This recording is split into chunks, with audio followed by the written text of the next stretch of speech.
Well, hello, and good afternoon, everybody.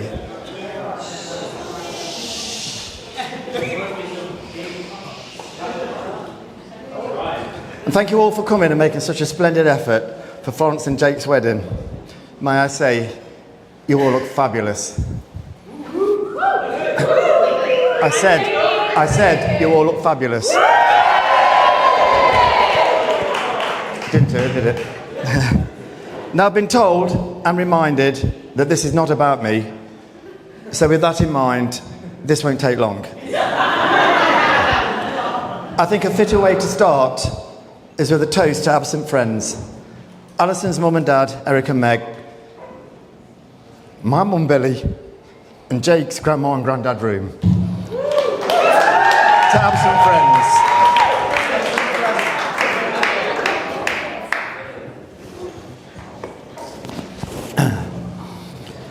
Now, days like these take a lot of planning and organising, so I've been told. So a big thank you to all involved, particularly Alison for the wedding and Sarah and Jill for the flowers.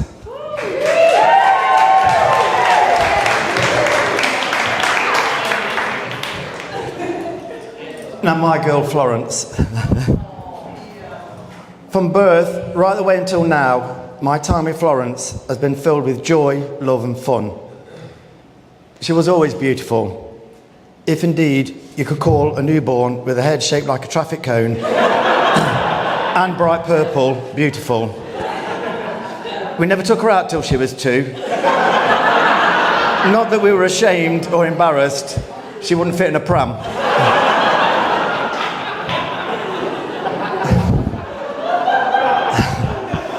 From our early years to late teens, we went everywhere on my Harley Davidson, to the nursery and to nearly the prom. She refused to wear a helmet, so that pretty much paid to that. All the clothes shopping trips, even now, the dinners, the drinking, the espresso martinis, the jazz clubs on Father's Day and birthdays, just the best times ever, Florence.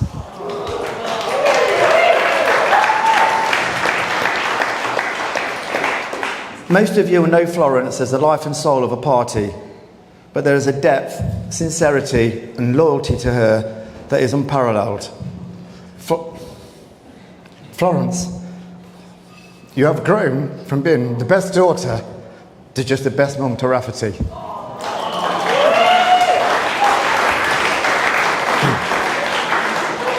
You have such great friends. Your fabulous relationship with Helen, your ability to never heed my advice, very wise. But what has truly shaped you is the way Alison has guided you through everything. My heartfelt thanks goes to you, Alison.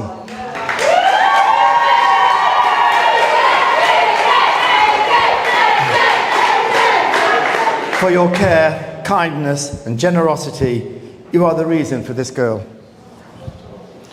I say you are no longer my little girl. There is another man as important as me. Almost. Jake.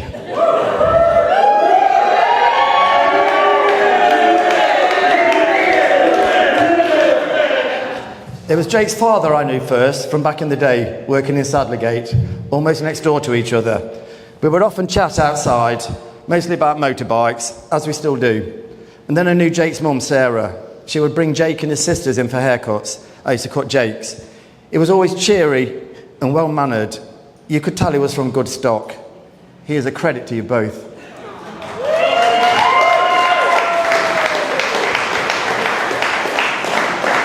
Fast forward a decade or so, and they both end up working together as personal trainers, not far from here.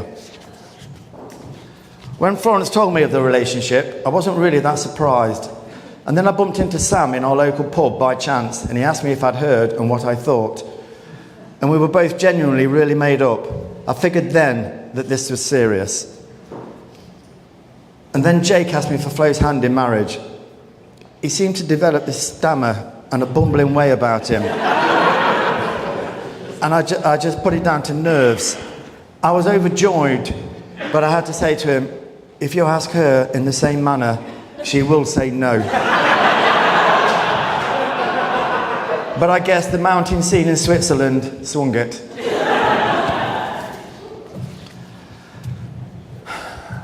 And so I have another son in my family. And at my time of life, this does seem a little strange. But a son like you, Jake, fills me with joy.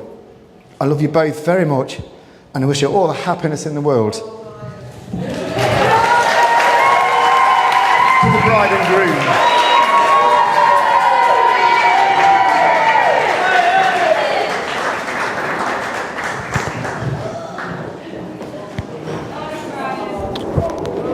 God bless you. I love you so much for him. Thank you.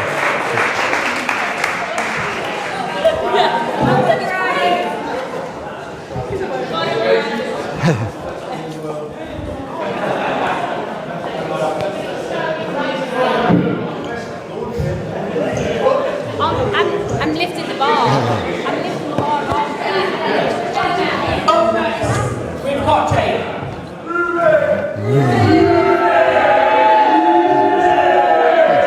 Jake's asked me to introduce the best person in the world. Oh yeah, sorry. I'm going to apologise for his Jake, just check this one. So, hopefully he reads right. Jake, move.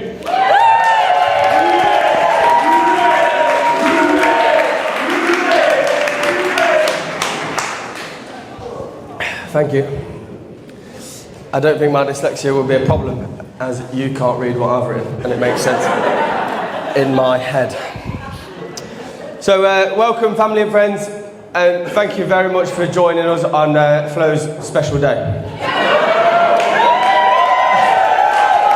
From the bottom of our hearts, we truly thank you all for coming today. A little bit of housekeeping to start. As you all know, me and Florence do love a dance, do love a boogie. So, if you see us at the end of the night having a good time, we know you've had a good day, we know you love us, but feel free to just leave.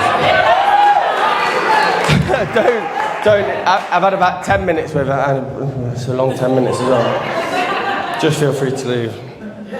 As Brian said earlier, there is a few people who can't be with us today, but I know they're watching over us, and I hope we make you proud and we continue to do so. So please raise your glasses to Billy, Eric and Manan and Granda. Can I just say how beautiful you do look today?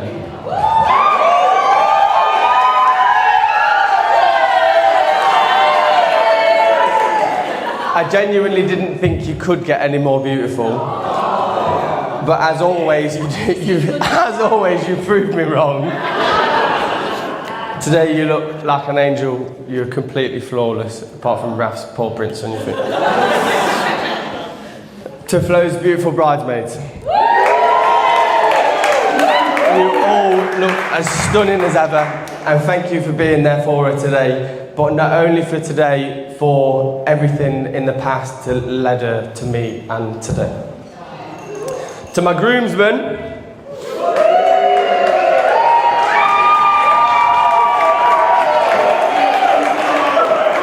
I know you're all probably thinking one odd collection of blokes. Is that a walking representation of the evolution of man? But you've all played a key role in my life in some way or another. So thank you for supporting me in every stupid decision I've ever made and egging me on along the way.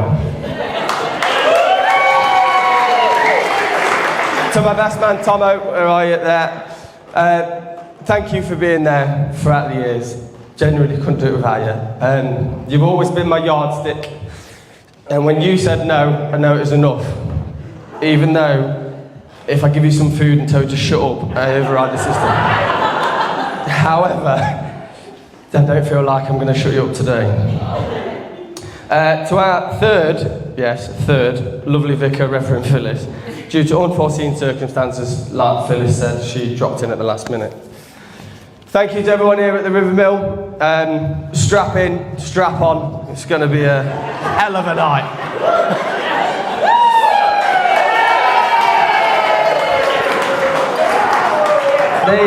They say it takes an army to raise a child, which we're finding out right now. And as a child, I didn't have a village, I had an army. a bloody good army in that. So thank you to all my extended family for being there for me and my sisters when we needed you, and for my parents when they needed a break. So to Granny, Papa, Ewins, Shaws, Mallintons, Walkers, I love you all. I can't. It's alright, it's only little. To Mum and Dad, thank you for taking me cross country with all my sports. Thank you for the wonderful holidays and the memories, and thank you for being the butt of my jokes for years. Mum, raising me can't have been the easiest thing, but you've done a bloody good job of it. As I stand here with my beautiful son, wherever he is, probably digging up dirt, and my wonderful wife, I couldn't have asked for more. Mum's response to finding out that me and Flo were pregnant with Raf was, "I'm not old enough to be a granny." To which my response was, "Well, you haven't got a bloody choice." You're doing a fantastic job. Raf adores you and Papa, so thank you to both you and Eddie. Dad, you continue to show me what it means to be a man and a father, and to always put your family first and never give up. Thank you for teaching me all the life lessons I've needed growing up to become the man I am today.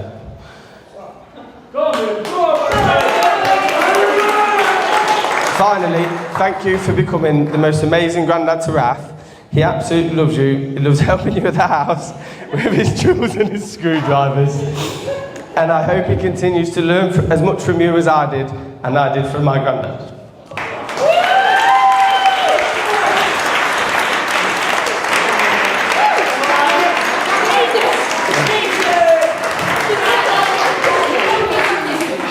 Next time, don't raise such a wimp. Jesus Christ. Maddie and Georgie, where are you? There you are, Maddie and Georgie. Thank you for touring the country with me on Sundays. Thanks for being my opponent in the garden. Thank you for being my parents at times. Thank you for being my big little sisters, no matter what. And even still, to this day, I think of you as 8 and 10. You have both grown into the most beautiful women and the best aunties to Raf. I couldn't ask for any more.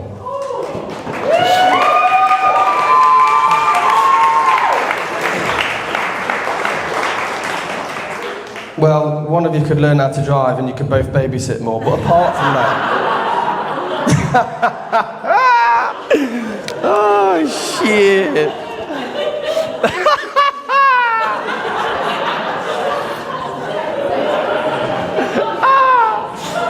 Brian,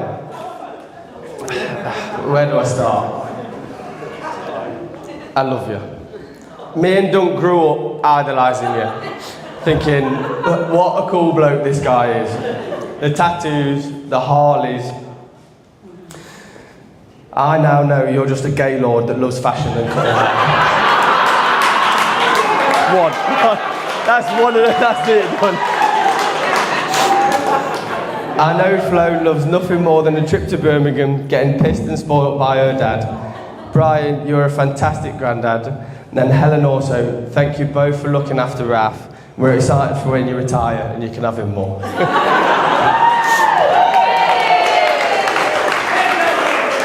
Alison, you're the best mother-in-law a man could ever ask for. You've helped us out so much in the last 4 years. Your kindness, your generosity knows no bounds. Neither of which have rubbed off on Flo.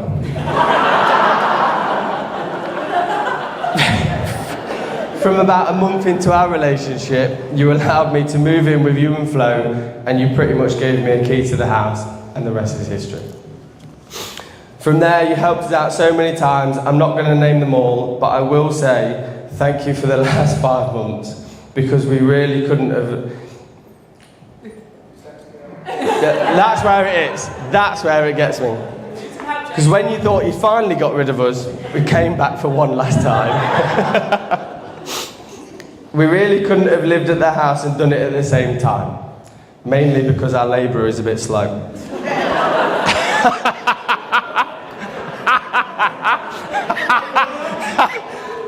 But because we like biting off more than we can chew. I will miss hearing, Jake, would you like some more red? like two rebellious kids on a school night while Flo's glaring at us as we polish off another ball. Lastly, thank you for being Raf's favourite person. The way he interacts with you melts my heart. Nancy Diggers.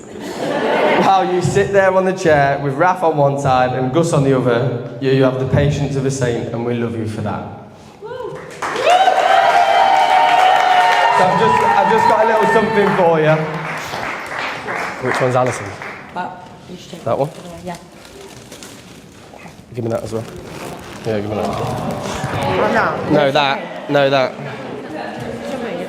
Yeah. That one's Alison. That one's Alison. That one's This one's Alison. Well, just give me them both. Yeah. Just either you go. I'll hold it. I'll hold it.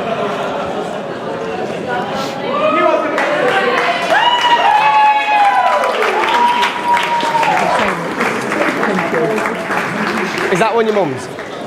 I didn't give you this earlier, I forgot. Oh, Alison, that's yours. Oh, thank you. Sorry, I have got... No, that's your mum's. It's got a name on it. Oh, sorry. Mum, thanks for being my mum. You've been really great. Cheers.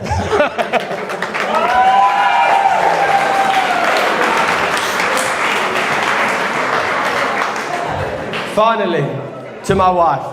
We did it! Mrs. Ruth!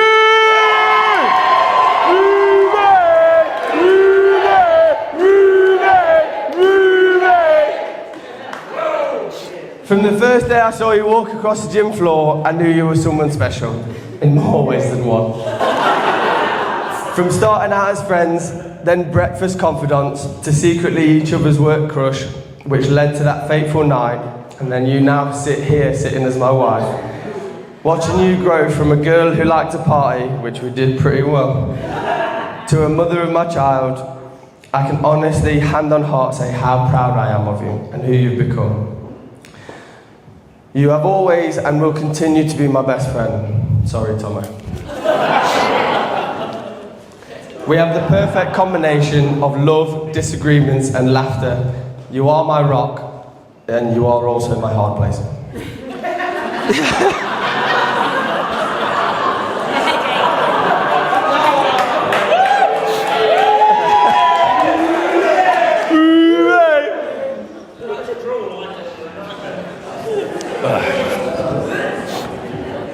You make me feel whole, you make me feel calm, and coming home to you is the best part of my day. I can't wait to spend the rest of my life together with you, just being two silly little idiots that we are. Florence, you've given me so many funny memories, from kicking ham down the road in Idleboden, to dancing in my budgie smugglers at Luke and Evie's wedding. You honestly have me in stitches, like no one else. Another example of how special Flo is.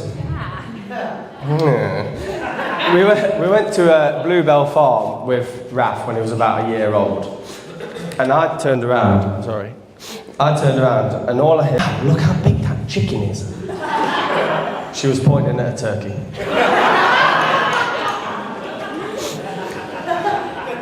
All your little nuances that make you you, I love.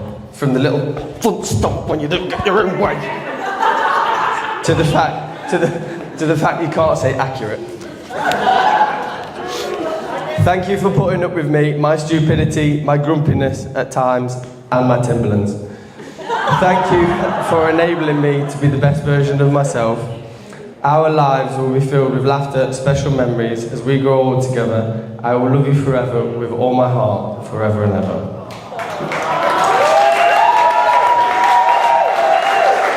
Thank you all for listening. And if you want to stop listening now, that's completely fine, because Tomo's next. And whatever he says, it's not true. Don't listen to it. It's all a load of shit.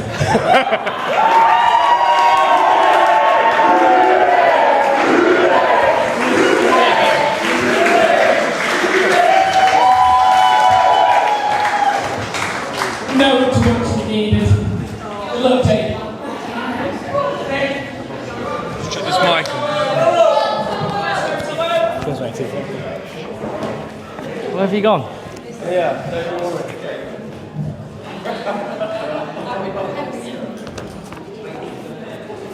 Are you finished, Sam? What was he saying? No idea. Shut up. Hello, everyone. I'm Tomo, and I have the privilege of being Rumi's maid of honour.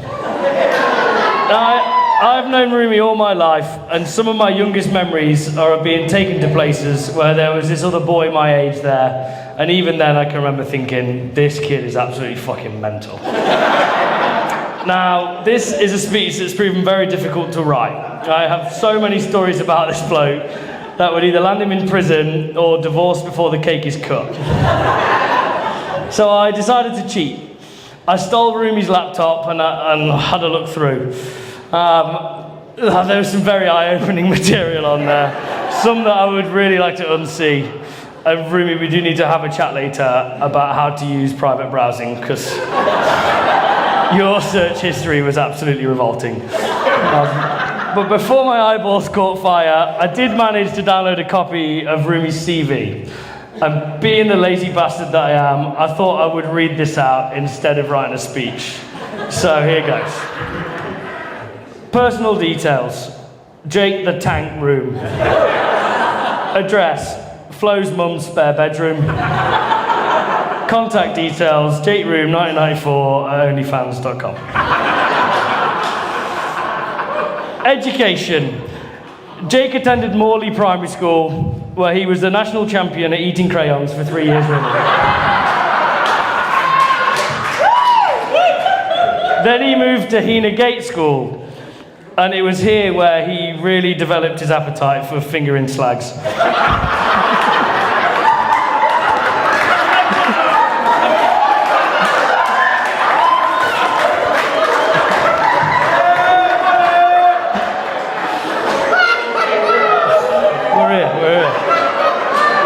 After eventually running out of female students at Hena Gate to pester and molester, Rumi had a successful transfer request to Ecclesbourne, where he really knuckled down with his academia.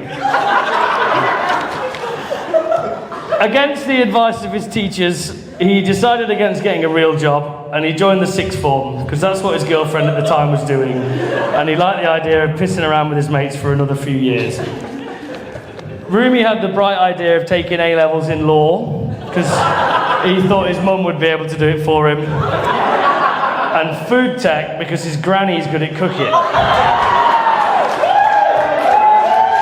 And after 2 years of playing on the field, he emerged with A-levels that if you add them all together, you can spell doo-doo. Under higher education, there is a degree in PE listed from Loughborough, but he seems to have missed out the details where he claimed mental health to get an extension on his dissertation, and he still left it to the last day and got Maddie to write it for him. The next section on the CV is work experience. Now, Rumi takes work experience very seriously. He once up sticks and moved to Australia with a girl that he did 2 years of work experience with. So 2 weeks of work experience with. Is this working? Should we try that again? Now, Rumi takes work experience very seriously. He once up sticks and moved to Australia with a girl he did 2 weeks of work experience with. Once his visa expired, he had the genius idea of becoming a trolley dolly at Emirates so he'd be closer to Australia. However, he mysteriously failed the medical examination. This could either be due to the results of the urine sample or the fact that he got a little bit confused and he shat in the pot.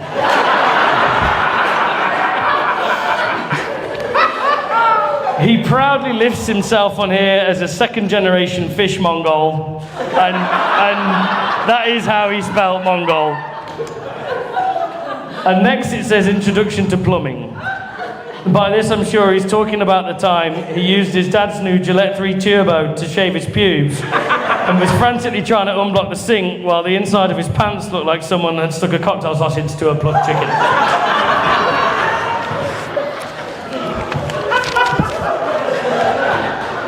Other jobs include staying out all night but still managing to open a bike shop the next morning, driving a white van around like he was in the Fast and Furious, and being a PT without keeping a diary so we never know who he was supposed to be training and when.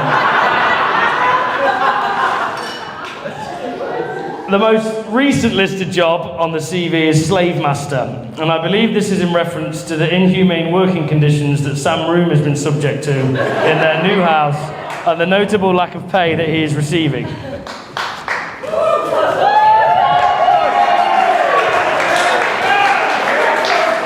This brings us on to a section titled Strengths, or in Rumi's case, Mong Strengths. Top of the list is not possessing the part of his brain that tells him when to stop. This can be demonstrated on any night out, or when he randomly decided to run a marathon on his birthday with no training. I also questioned him once as to why he wasn't training for the triathlon he had signed up to, but he informed me that he didn't need to, as he already knew how to swim, run, and ride a bike. Patriotism is next on the list. Jake shows this by going to Benidorm 5 times a year. He likes it so much there that he refuses to sleep so he can spend as much time enjoying the culture as possible. Then it says, deny, deny, deny, re-accuse, but I have no idea what that means, really. Next strength, taxidermy. I think this is in reference to when Georgie's dog died and he shoved it in the freezer to deal with later. However, Georgie, that dog was horrible. The jury is still out on whether the dog was actually dead when it entered the freezer. Again, the jury is still out on whether the dog was actually dead when it got into the freezer. Shut up, you. Cooking. Rumi once decided to cook up a storm at Foggy's parents' house. And if by cooking up a storm you think I mean curling out a turd onto some baking paper and cooking it in Karen's oven, then you would be correct. A poo, yeah, he pooed on a piece of baking paper and he cooked it. He stated that it must be hard enough to hit into the neighbour's garden with a golf club. Obviously he's had to set it on fire first because he's Rumi.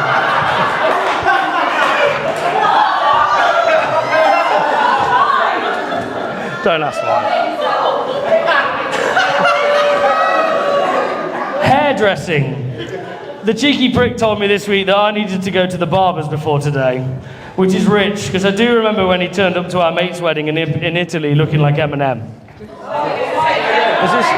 Shall I just shout? Hello. Hello.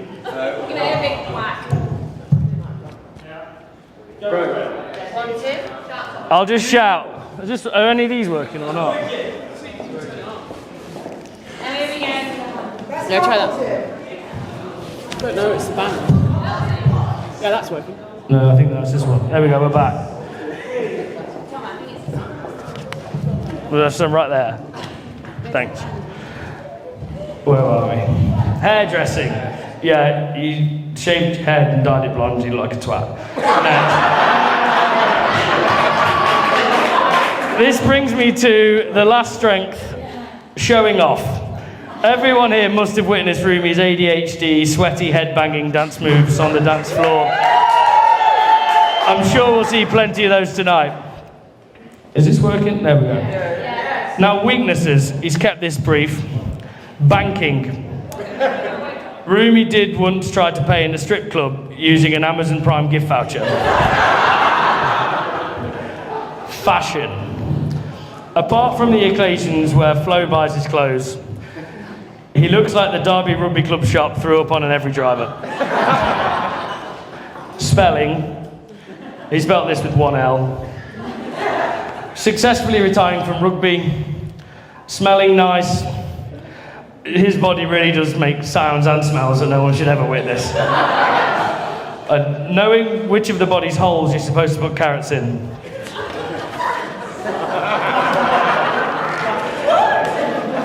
Don't ask.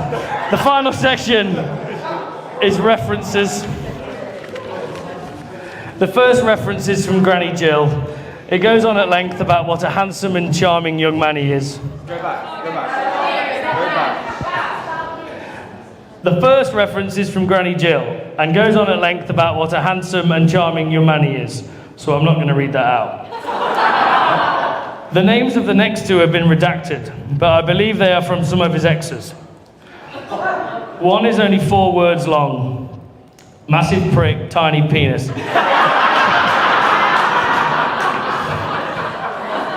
The next reference contains a word that I shouldn't be saying at a wedding, but the sentence starts with Jake Izza, and it rhymes with massive schmunt. Now, I didn't think this was fair, so I've decided to be nice, and I've added a reference of my own. Jacob Room is a brilliant friend, and he has more of them than anyone I've ever met. He is fiercely loyal and strangely practical, and would be the first person I would call if I ever needed to dispose of a dead body. Or if my sister's dog died. He has made the perfect clone of himself in Raph, who is a kid that it is impossible not to love, and is a credit to the time and effort that Rumi puts into being an amazing dad.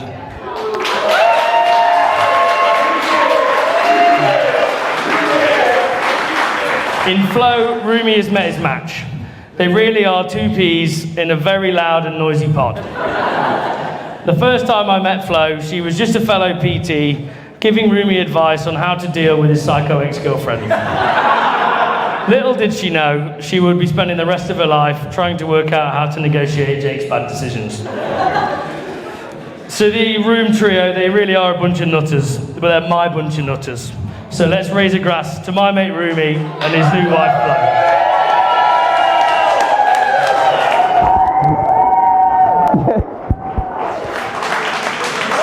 Love ya. Love ya.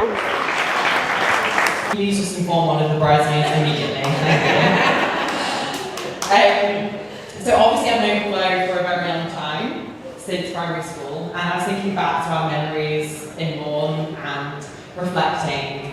And I remember one day, I think Flo was maybe about 8 years old. She came to school and she had the Victoria Beckham graduated bob. Now, for the men in the room, you might not know what that means, but essentially it was the coolest hairstyle in the early 2000s. And Flo had this hairstyle, and not only that, but Brian Phillips would take her to school on his motorbike. I was going to school with a bowl cut and a scooter, which I think is a pretty good example of mine and Flo's friendship. So, shout out to Brian for his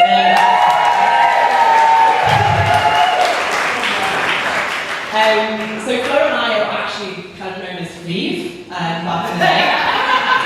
And that could either be a good or a bad thing depending on who you ask. So we maybe owe a couple teachers formal apologies, including our guide teacher, Mrs. Castledine, for maybe entering them into early retirement. But I'd like to also give a shout out to Alison Phillips. Alison Phillips would allow Flo and I to have multiple parties every weekend in her garden shed, in front of her garden. And she'd drive us to Costco and we'd get peach schnapps and pastries, and we'd take them and we'd listen to Renegade Master till early hours. And Alison, I'd like to think that we've changed, but I'm not sure that you would agree with that. So obviously we all know that Flo is energetic, full of life, and has a crazy ability to be able to speak to anybody at whatever point. So it was no surprise to me that she became a personal trainer. And I was so proud of you for growing your brand and just being amazing in that space. But little did we know where that would end up. And it was around about 4 years ago that I received a text to say that she'd met someone at work. And Jake, it didn't take me long to find you on Instagram. And Flo, I think it was maybe a week later, you went on your first date. And it was clear that we were both very happy. But there was just one very small detail that Flo had question marks over. And that was the fact that you wore Timberland boots. On your first date. And I hear they come out of retirement when Flo's not involving. I won before. Did you? Yeah, good for you. But Jake, seriously, thank you so much for loving my best friend the way you do. I've watched her grow in the last 4 years in the most beautiful and amazing way, and you're the partner that I could only dream of for Flo. So thank you.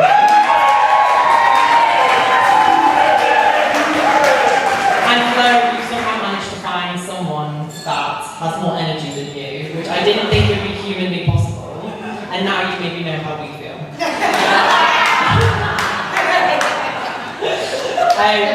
But that brings me obviously onto Flo. So Flo, you're an incredible friend to all of us. Your weird ability to remember every single detail about everyone means that you're the first person to text us when there's a moment in our lives. And between your 8 bridesmaids, we've had a fair few of those. You've been such an incredible best friend to me, and you've been there through every moment, and I couldn't wish for any more from a best friend. And our friendship has stood the test of time.